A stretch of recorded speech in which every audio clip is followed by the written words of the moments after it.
Ladies and gentlemen, welcome to the video. I'm GetGoodGuy, and today I'm going to be talking to you about how the weapon time to kill patch has altered how the medic class now plays. But as with my coverage of the support class, which I'll link to in the description if you haven't already seen it, I'm not going to bog you down with all the tiny details. Instead, I'll be telling you the major points that I've read, heard, and experienced, and how that has affected medic rifle usage in my opinion. In order to do this, I've again gathered footage from 4 significantly different weapons so you can see a good range of perspectives within the medic class and what similarities and differences now exist. Those 4 weapons are the Fedor of Avtomat, the RSC Optical, the Farquhar Hill Factory, and the Selbstlader M1916 Marksman. So you have an automatic close range Slayer, a jack of all trades factory rifle, a 2-shot kill monster, and a ranged marksman variant. I'll also be producing similar videos for how other classes and weapons are affected by the patch, so if you're new here, it would be awesome if you consider sticking around and subscribing if you'd like to see those and if you enjoy this video. So what's changed for medics? Well, essentially the big changes are that medic rifles are now generally more accurate and have greater range and handling. To put that statement in more gameplay orientated terms, they're now easier to use. The bullets are more likely to go where you aim, and you can spam the trigger more without being punished quite so heavily. This has reduced the overall time to kill for the weapons due to an increased ease of use for players of essentially all abilities. Less able players will have an easier time using medic rifles, and more able players will be able to utilize the increased lethality of them. In turn, this also reduces the feeling of getting so-called ghost bullets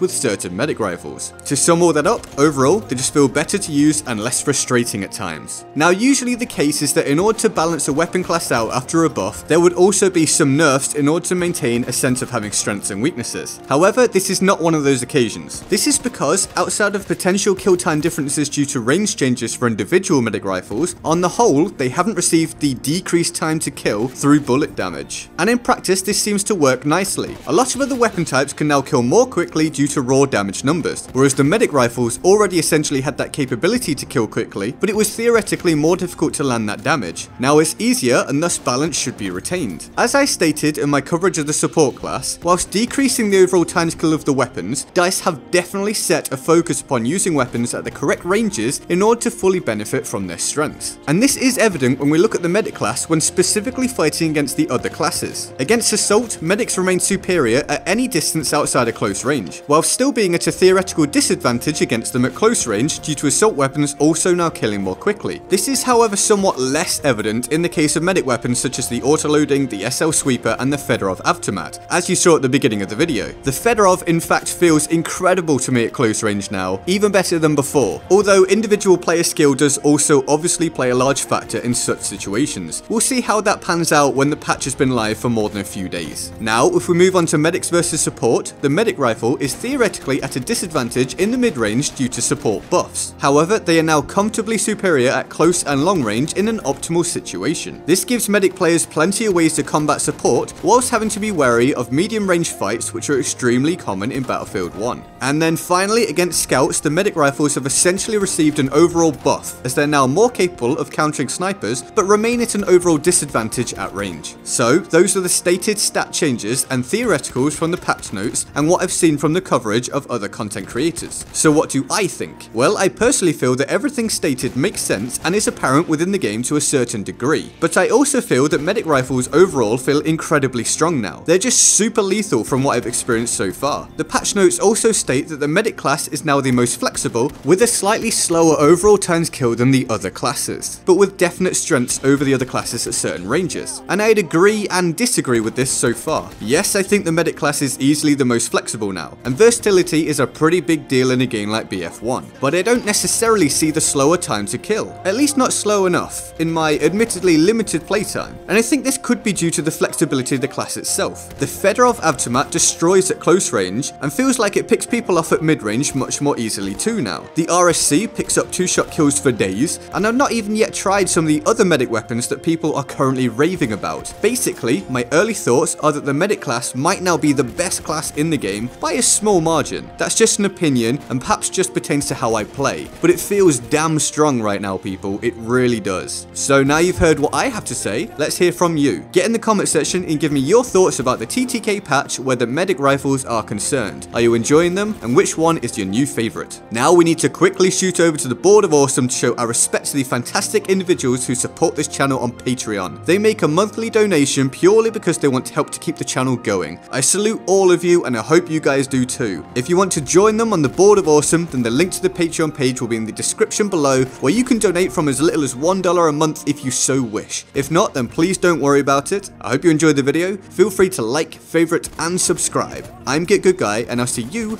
next time. Laters.